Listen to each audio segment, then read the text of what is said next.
தேர்தல் முடிந்த உடனே ஒவ்வொரு நாடாளுமன்ற தொகுதியிலும் எவ்வளவு வாக்கு சதவீதம் நடைபெற்றது என்று அறிவிப்பாங்க. ஆனா அதிலேயே மிகப்பெரிய குளறுபடியா இருக்குது. இப்படி இதுவரைக்கும் இப்படிப்பட்ட ஒரு நிலை ஏற்பட்டது கிடையாது. ஒவ்வொரு தேர்தலிலும் தேர்தல் முடிந்தவுடன் தேர்தல் ஆணையம் ஒவ்வொரு நாடாளுமன்ற தொகுதியிலும் இவ்வளவு வாக்குகள் பதிவானது என்ற விவரத்தை அறிவிப்பாங்க.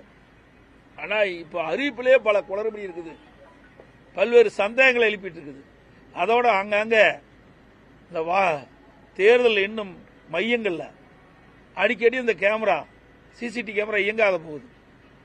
இதுவரைக்கும் இப்படிப்பட்ட நிலைமை வந்ததில்லை. இதற்கு முன் தேர்தல் நடந்திருக்குது.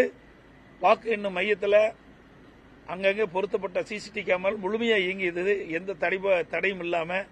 ஆனால் இந்த ஆட்சியிலும் சரி